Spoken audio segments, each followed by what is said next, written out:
토지 정책에 대한 이제 목적을 논할 때는 이 1번하고 2번에 대한 목적을 반드시 알아두셔야 돼. 이게 요거를 이제 경제학적으로 용도지역의 목적이고요. 제일 출제를 많이 했고, 요건 행정법상의 이제 목적이다라고 보시면 되실 것 같습니다. 요걸 그대로 하다가 너무 지문이 길면 이걸 두 줄로 줄여가지고 많이 표현합니다. 두 가지가 다 골고루 나오기 때문에 꼭 기억해 주셔야 될 내용입니다. 이거는 기출문제집을 공부하시다 보면 느끼실 거야. 먼저 용도지역의 첫 번째 행정법상의 목적을 보면은 토지 기능 있죠?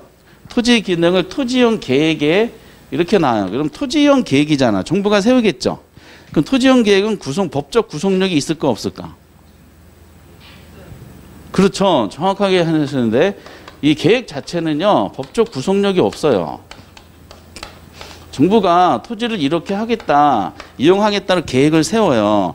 그럼 땅 주인들이 정부가 세운 계획대로 이용하지 않는다 하더라도 아무런 제한이 없어요. 여기는 이제 이걸로 이용하라는 계획을 세우는데 땅 주인 내 땅인데 내가 왜 내 마음대로 못해? 해가지고 어떤 명동 한복판에 어떤 사람이 토지를 가지고 있는데 그 사람이 물리학자야. 내 땅에다 핵실험하고 싶어. 그럼 하는 데 있어서 문제가 안 돼요. 자기 땅에 자기 마음대로 하는데. 근데 어쨌든 이제 명동은 핵실험하지 말고 이제 상업 시설로 이용하라라고 계획을 세웠는데 땅 주인인데 나는 안 하겠다 하면은 그건 어떻게 할 수가 없어. 그러다 보니까 이 단순히 계획 세웠다 그래가지고 이 해당 지역 주민들한테 토지 소유자들한테 강제적인 구속력이 없기 때문에 이거 구속력을 갖도록 만들어야 돼요. 그게 용도지역제야. 그래서 이거를 토지 소유자 자율에 맡기면은 정부가 세운 계획대로 토지 기능이 이게 부합되게 이용하지 못할 가능성이 있다 보니까 이거를 정부가 세운 계획대로 이용하도록 강제성을 부여하기 위한 내용이죠. 그래서 이거를 유도하기 위해서 이거를 토지에서 자율에 맡기면 안 되다 보니까 법적인 행정적인 장치다 이렇게 마무리가 되고 있습니다. 그러면서 우리 공법상에 보면은 용도를 이제 토지유경 계획을 세우고 그 다음에 이 땅에서는 요 행위는 하지 말아라고 행위 제한을 가하죠. 근데 하지 말아라 해서 했다 그래서 하지 말라는 걸 했다 그래서 그 뭐라고 할 수는 없어요.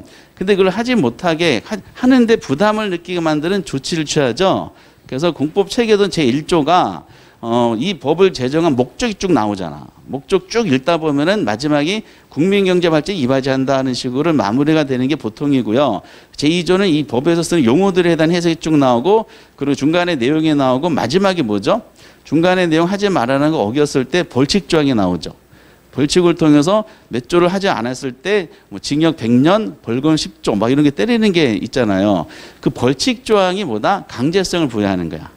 그래서 토지용 계획 자체는 구속력이 없지만은 이거를 구속력 있게 법적 행정의 자체를 통해서 하는 토지용 규제 수단이 되는 거죠. 이 토지용 규제는 구속력이 있을까 없을까? 이건 구속력이 있는 거야. 법적 구속력이 있고 계획은 구속력이 없는 건데 정부가 세운 계획을 구속력을 갖도록 법적 행정적인 장치를 통해서 강제성을 띄우게 하는 것이 이제 용도지역제의 취지가 되는 겁니다. 근데 우리는 이제 어떤 복잡한 행정법상의 내용보다는 그냥 이제 요 자체를 그대로 내죠. 소유자 자율에 맡기면 안 되니까 이걸 강제적으로 유도하기 위해서 취하는 법적 행정적인 장치다. 행정법상의 중요한 목적이고요. 이건 경제적인 목적이야. 이게 제일 많이 나왔죠. 그래서 항상 나올 때 용도지역 부의 외부 효과를 뭐다? 제거한다는 거. 그 부의 효과를 제거하니까 그만큼 투자자 입장에서는 위험도가 줄어들었죠. 그럼 이걸 토지를 효율적으로 이용하고자 하는 논리일까? 아니면은 형평성 있게 이용하자는 논리일까요?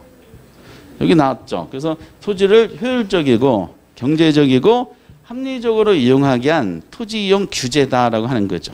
이 규제라는 것은 행정법상 법적 구속력이 있는 겁니다. 그래서 어겼을 때는 뭐를 받는다? 제재를 받고 벌칙을 받게 돼 있어요. 두 가지는 반드시 알아두셔야 돼. 이 두 가지에 대한 논리를 아까 전에 체크하시라는 그 목적의 기역, 니은, 디귿, 리을이 있었죠. 그런 네 가지 형식으로 이제 풀어서 가지고 언급한 겁니다. 근데 요걸로 이제 이해하시면 되실 것 같습니다. 학교론 입장에서는 거의 요것만 나오는 것 같아. 그 전체적인 나머지 공법에서 나왔던 이제 그 법 체계 내용을 제외하면은 대부분 요즘에는 요 정도만 언급이 되는 걸로 분석이 되고 있습니다. 이거 위에 이런 세 번째 목적도 있긴 있어요. 근데 세 번째 목적은 거의 출제되지는 않습니다. 이건 참고만 하세요. 이렇게. 1번하고 2번이 엄청 중요하고 그래도 우리 시험에 나왔던 것이 뭐냐면 아까 전에 책에 언급했던 효과야. 효과가 그냥 마구잡이로 미치는 효과를 물어보는 것이 아니라 땅에 대해서 용도를 정부가 지정하면은 그 지정한 토지 용도에 부합되도록 그 정착물 활동이 이용하도록 강제하는 건데 토지용 규제 수단이니까. 근데 그 정착물 중에서 주택이 있어. 주택. 그 용도 지역을 실시했을 때 주택 시장에 미치는 효과에 대한 질문이 있어요. 그럼 이제 이것이 이제 핵심적인 내용인데 투자자 입장에 논하는 거야. 그럼 우리는 이제 뭘 그려야 되냐면은 주택 시장을 그려야 돼. 시장 그림 뭐하고 뭘 그려야 돼요? 그렇죠. 수요하고 공급을 이렇게 그리셔가지고, 여기가 이제 균형점이죠. 그럼 균형점에 의한 이제 균형 가격이 형성되고, 균형 거래량이 형성이 됐을 거야. 근데 주택시장이 미치는 효과니까 초창기 때 학교로는 나왔던 문제들은 이 내용을 용도지역제 문제를 효과적인 문제 냈을 때 논리적인 면에서 성립이 되게 만들어야 돼요. 그래서 초창기 때는 이제 특정 지역이 있더라. A라는 특정 지역이 있는데 이 특정 지역의 용도가 주거지역하고 공업지역이 혼합된 지역이었다. 이렇게 이제 언급을 했어요. 그러면 주거하고 공업이 혼합지역이면은 주거지역 입장에서는 좋은 용도야, 나쁜 용도야? 나쁜 용도죠. 왜냐하면 공업이라는 용도 지역이 주거지역 입장에서는 부정적인 외부 효과를 유발시키는 용도가 될 수가 있는 거지. 그러니까 해당 지역 주민들이 본인 부동산들의 가치를 높이고자 공업이라는 용도를 없애보려고 많은 노력을 했을 거야. 근데 그것이 이제 좌절돼 가지고 지금 이 상태에서 균형이 이루어졌다라고 가정을 한 겁니다. 이 균형은 주거 혼합적인 상태에서의 균형이야. 근데 기출문제가 어떻게 됐냐면은 해당 지역 주민들의 이제 성과가 일어났어요. 이게 변경이 됐다 그랬어요. 주거 전용 지역으로 변경됐을 때. 그러니까 용도지역제가 여러 가지 분야에 묻히다 보니까 너무 넓어요. 그래서 주택시장이라는 내용에 한정해서 언급하는 겁니다. 그러면 좋아졌어, 나빠졌어? 좋아졌죠. 그러면은 주거 공업이라는 용도가 제거됐어요. 그러니까 부의효과를 유발시킨 용도가 제거된 겁니다. 제거되면 해당 지역 주민들 입장에 그만큼 뭐다? 위험이, 투자자 입장 위험이 감소한 거죠. 감소했으니까 해당 지역에서는 입장에서는 부동산에 대한 선호도가 높아졌지. 이렇게 이제 동시에 연결이 된 상태에서 여기에 미친 효과를 책처럼 단기하고 장기로 나눠서 하는 거야. 단기적인 측면에서는 당연히 선호도가 높아졌으니까 투자자 입장에서는 옛날에는 주공 혼합지역이었을 때 공업이라는 부정적 외부 효과를 유발시 용도지역 때문에 투자하기가 곤란했던 건데 없어졌으니까 그만큼 선호도 높아져서 바로 달려들겠지. 그럼 당연히 뭐가 움직인다 해야 돼? 단기적으로는 용도가 변경되자마자 수요가 증가한다. 바로 이렇게 나와야 돼. 다 수요 공급이 올리니까. 수요가 증가하면 그만큼 주택 가치는 당연히 상승하겠지. 상승하면 초과이익이 발생해요.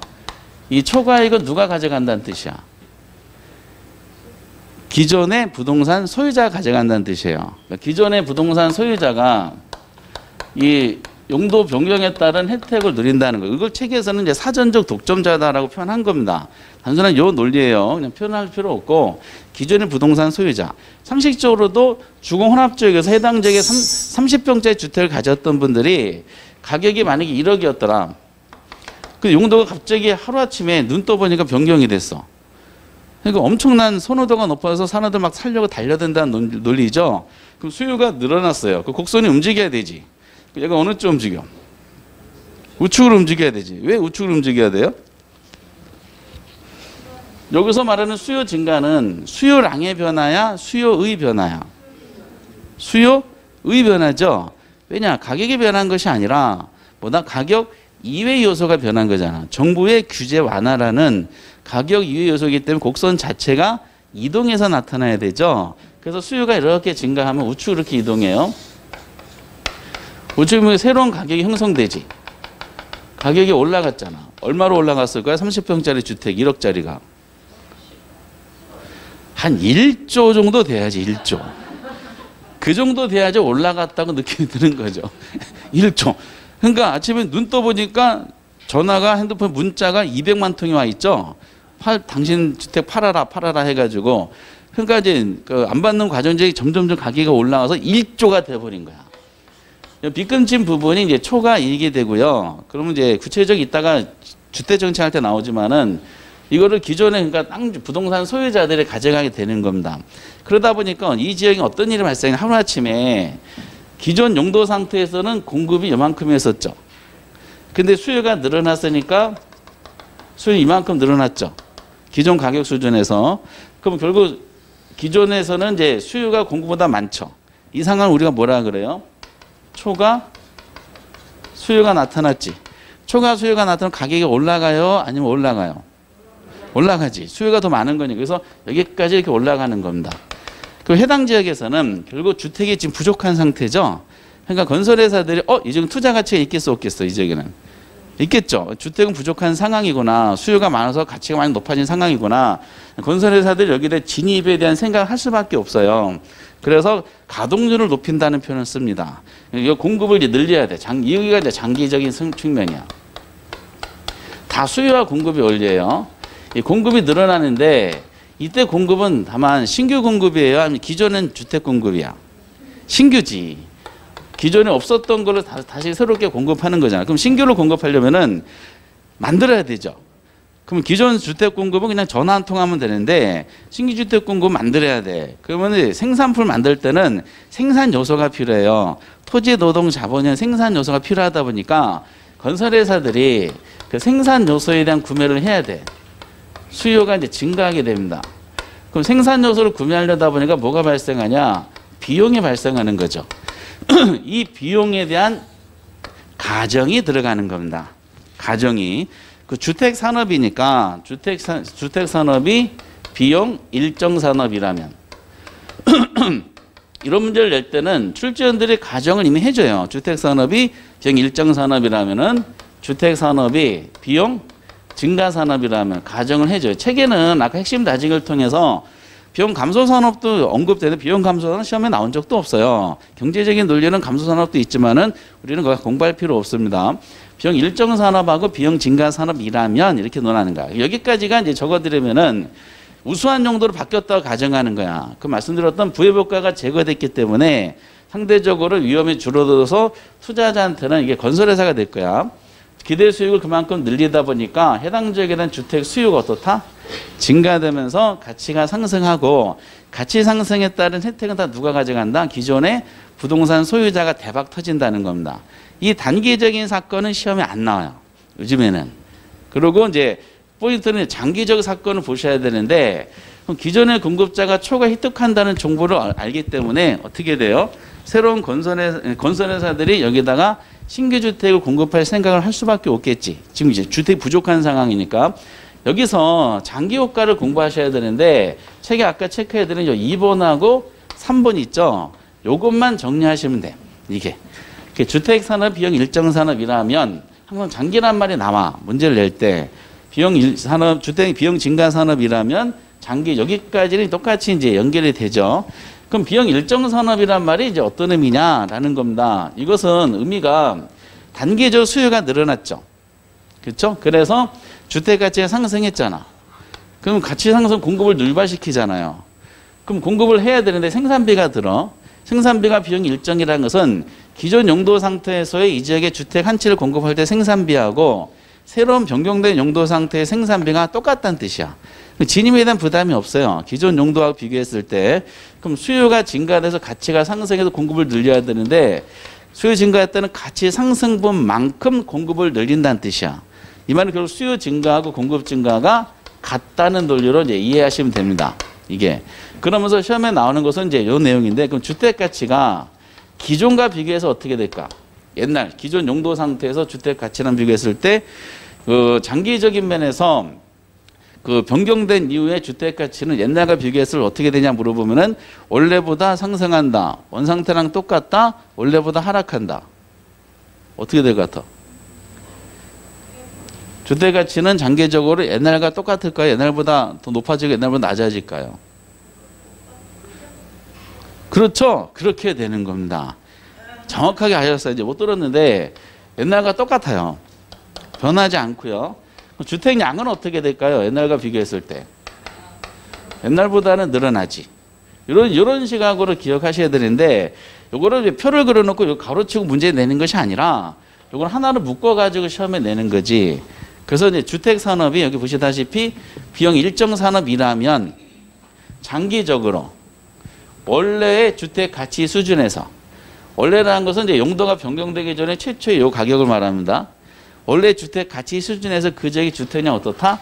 증가한다는 거니까 주택 가치는 변한 거야, 안 변한 거야? 안 변하고 뭐만 변한 거다? 양만 증가했다. 새롭게 어쨌든 진입했으니까 양은 이 지역에 더 많이 늘어났다는 것이 확인이 돼요. 이렇게. 이거를 이제 그래프로 이해하시면 되는데, 수요와 공급이 일치되는 경우 상황 설정하시면 돼요. 단기적인 사건 어차피 똑같아. 기존의 용도 상태에서의 균형이 이루고 있었다가 수요가 이렇게 늘어났어요. 단기적인 용도가 우수하게 바뀌어서 초과액이 유발된 거를 먹고자, 요거를 얻어 먹고자 새로운 경쟁자들이 들어온다는 논리인데, 수요 증가하고 공급 증가가 동일한 만큼 이제 공급이 늘어나다 보니까 여기가 새로운 균형이 되지. 그럼 가격은 옛날과 어때요? 같아지지. 그죠? 올라갔던 게 다시 원상태로 복귀됐잖아. 그리고 양은 기존보다 어쨌든 늘어났죠. 그래서 주택 산업이 비용 일정 산업이라면은 장기적으로 원래의 주택 가치 수준에서, 그렇죠? 그 지역의 주택량은 증가하게 된다. 이렇게 이제 표현하게 되는 겁니다. 이건 시험에 나왔었고요. 그럼 주택 산업이 현실적으로는 이렇게 용도가 바뀌면은 비용 증가 산업이 일반적이다라고 이제 원서에 나와 있더라고요. 벌써 땅값이 높아졌겠지. 진입에 대한 생산비가 벌써 많이 들었을 거야. 새로운 건설회사들이. 비용 증가 산업이 의미하는 바는 지금 단기적인 사건은 똑같아요. 수요가 증가했어요. 가치가 상승해 공급을 늘려야 되는데 공급을 늘려다 보니까 기존의 용도 상태에서 주택 생산 비용보다 더 많이 비용이 증가된 거야. 그러면 이 비용 증가 산업이 의미하는 바는 수요 증가에 따른 가치 상승분만큼 공급을 못 늘린다는 뜻이에요. 결국 이제 수요 증가보다 공급 증가가 더 작다는 뜻입니다. 그러면 주택 가치는 옛날과 비교할 때 어떻게 될까? 옛날보다 상승할까? 옛날과 똑같을까? 옛날보다 하락할까? 옛날보다 상승하겠지. 주택량은 옛날보다 증가할까? 감소할까? 그대로일까?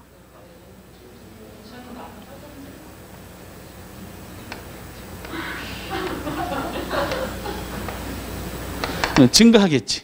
그렇죠? 요거를 표현하는 게 3번이야.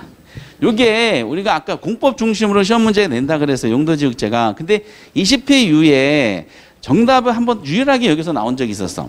학교론 입장에서 정답 체크하는 것이 요 문제야.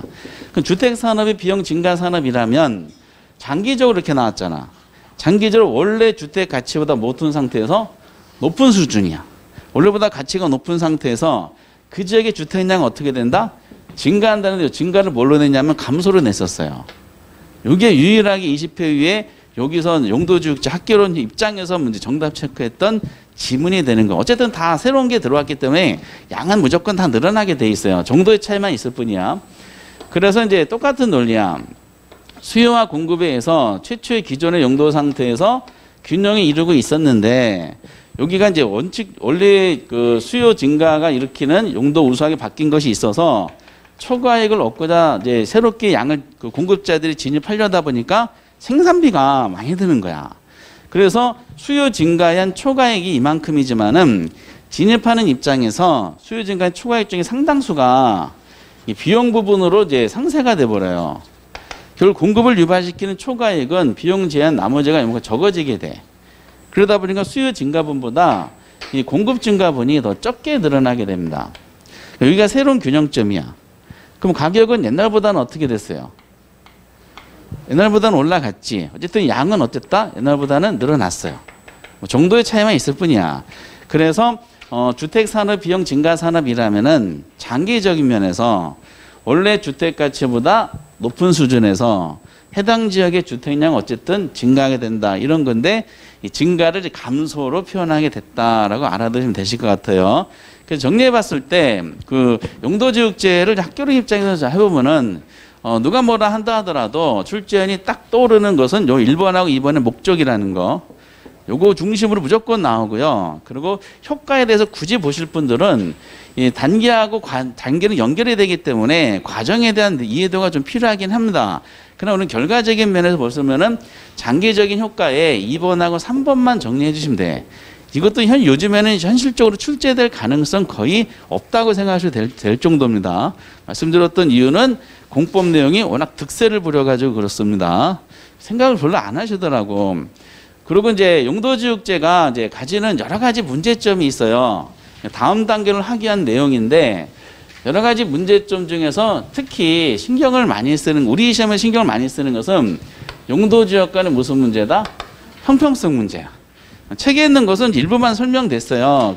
아까 전에 문제점이 이제 그 222페이지에 뭐 우리나라 문제점 나오는데 그 책에 있는 거 안 보셔도 되고 그냥 상식선에서 접근하면 좋겠어요.